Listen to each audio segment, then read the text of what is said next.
লোকে জুবিনক শেষ দৰ্শনৰ বাবে আগ্ৰহী সেইকাৰণে অহাকালিও জুবিনক আমি ভোগেশ্বৰ বৰুৱা কমপ্লেক্সত ৰাখিবৰ বাবে সিদ্ধান্ত লৈছোঁ যাতে ৰাইজে শেষ দৰ্শন কৰিব পাৰে।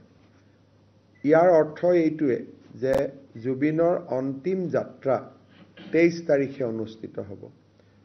সেইকাৰণে আমাৰ যিটো ৰাজ্যিক শোক বা ৰাষ্ট্ৰীয় শোক আমি পালন কৰিছোঁ তাক আমি 23 তাৰিখলৈকে বঢ়াই দিছোঁ বা এদিন আমি আৰু আগবঢ়াই দিছোঁ।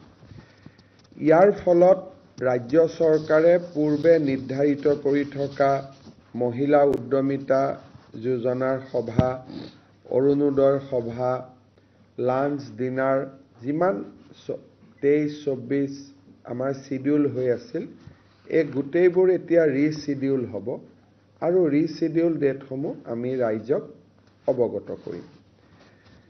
আপোনালোকে ইতিমধ্যে গম পায় যে জুবিন গাৰ্গৰ শেষকৃত্য সম্পন্ন কৰিবলৈ ৰাজ্য চৰকাৰে 2টা স্থান বাছি উলিয়াইছিল। আমাৰ এটা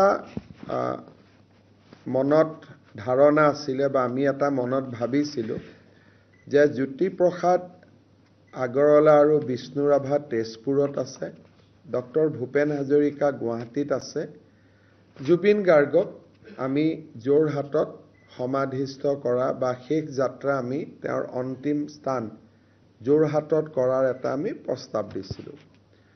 অসম সাহিত্য সভা, সদৌ অসম ছাত্ৰ সন্থাৰ লগতো এই বিষয়ে আমি আলোচনা কৰিছিলোঁ।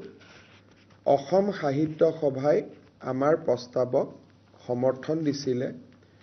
সদৌ অসম ছাত্ৰ সন্থাৰ প্ৰতিনিধি মণ্ডলে যোৱাকালি জুবিন গাৰ্গৰ সহধৰ্মিনী গৰিমা গাৰ্গ আৰু তেওঁৰ ভনীয়েকক সাক্ষাৎ কৰিছিল আৰু তেওঁলোকে কৈছিলে যে জুবিনক যোৰহাটত লৈ যাব নালাগে, কাৰণ আমি কোনোবা দিনা বাৰ্ষিকী পতা মাহেকী জুবিনক যদি চাব খোজো আমি গুৱাহাটীৰ পৰা যোৰহাটত গৈ থাকিব নোৱাৰিম।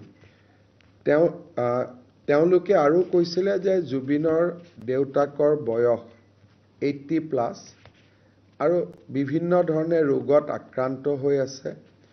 যোৰহাটলৈকে তেখেতক অন্ত্যেষ্টিক্ৰিয়াৰ যিটো অনুষ্ঠান হ'ব তালৈকে লৈ যাবৰ বাবে স্বাস্থ্যই অনুমতি নিদিব।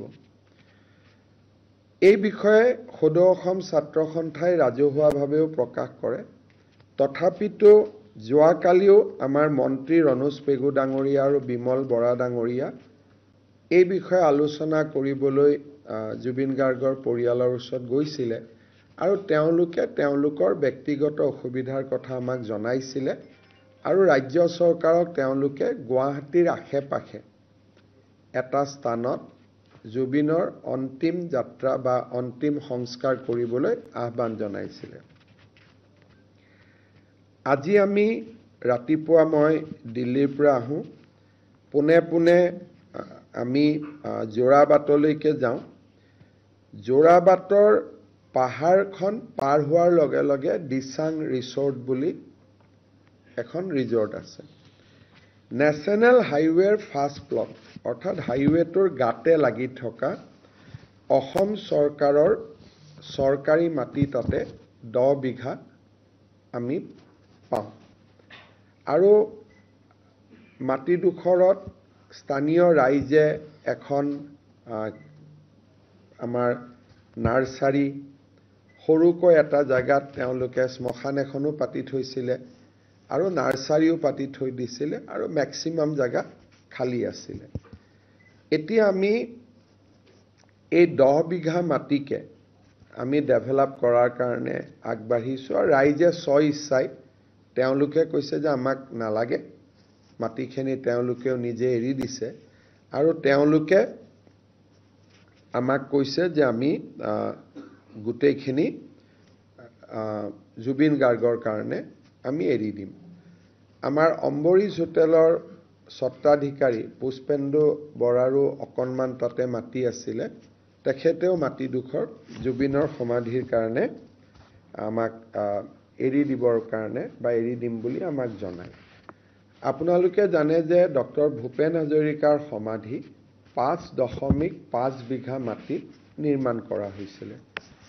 জুবিনৰ কাৰণে আমি প্ৰায় 10 বিঘা মাটি তাতে পাওঁ আৰু আপাতত দৃষ্টিত মাটিডোখৰ দেখি ময়ো ভাবিছিলোঁ যে ঠিকে আছে। ইতিমধ্যে যোৰহাটৰ পৰাও যথেষ্ট দাবী আহি আছিলে যে যোৰহাটত নিব লাগে। সেই আজি পুনৰ এবাৰ মন্ত্ৰী ৰণোজ পেগু, মন্ত্ৰী কেশৱ মহন্ত আৰু মন্ত্ৰী বিমল বৰাই জুবিন গাৰ্গৰ পৰিয়ালক সাক্ষাৎ কৰে। জুবিন গাৰ্গৰ পৰিয়ালে আজিও আমাক স্পষ্ট কৰি দিয়ে যে তেওঁলোকে যিহেতু জুবিনে মেক্সিমাম সময় গুৱাহাটীত কটাইছিলে আৰু গুৱাহাটীতে তেওঁৰ ঘৰ আছিলে আৰু জুবিনৰ পৰিয়ালটোৱেও জুবিনক চাব যাব খুজিলে সোনকালে যাব পাৰিব, যোৰহাটত সময় লাগিব, দেউতাকৰ অসুখৰো কথা আছে। এই গোটেইখিনি কথা কৈ তেওঁলোকে অসম চৰকাৰক এই যোৰাবাটৰ কাষৰ দিচাং ৰেজৰ্টৰ মাটিখিনিতে জুবিনক সমাধিস্থ কৰিবলৈ অনুৰোধ জনায়।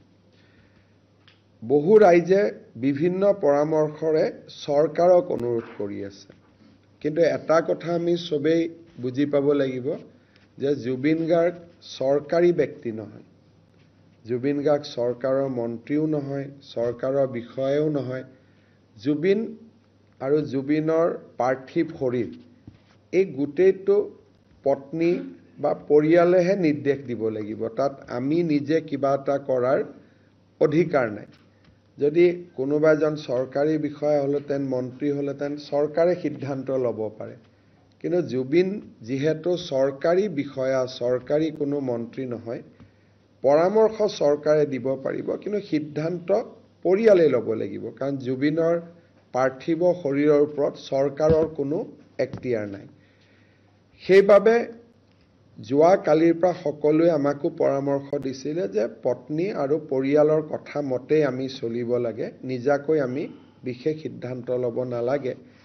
সেইবাবে আমিও কেবিনেটত আজি সিদ্ধান্ত লৈছোঁ যে আমি জুবিনৰ শেষকৃত্য আমি যিটো কমাৰকুছি NC ভিলেজ বুলি কয়, দিচাং ৰিজৰ্টৰ ওচৰত, সোণাপুৰ বুলি ক'লে বহুত দূৰ বুজায়, সোণাপুৰ যাব নালাগে, একজেক্টলি খানাপাৰাৰ পৰা 7 বা 8 কিলোমিটাৰ, তাতকৈ কমে হ'ব। গতিকে সেই পজিশ্যনটোত ৰাতি মই এতিয়া যামো তাতে, আৰু আমি আপোনালোকেও এতিয়া যাব পাৰিব, যিহেতু অফিচিয়েলি জেগাটো আমি ঠিক কৰিছোঁ। শেষকৃত্য আমি তেখেতৰ তাতে সম্পন্ন কৰিম আৰু জুবিনক সন্মান জনাই তাতে আমি এটা সমাধি ক্ষেত্ৰও আমি নিৰ্মাণ কৰিবৰ বাবে আজি কেবিনেটে সিদ্ধান্ত লৈছে যে তাতে জুবিনৰ য'ত শেষকৃত্য সম্পন্ন হ'ব তাতে আমি সমাধি ক্ষেত্ৰখনো নিৰ্মাণ কৰিম।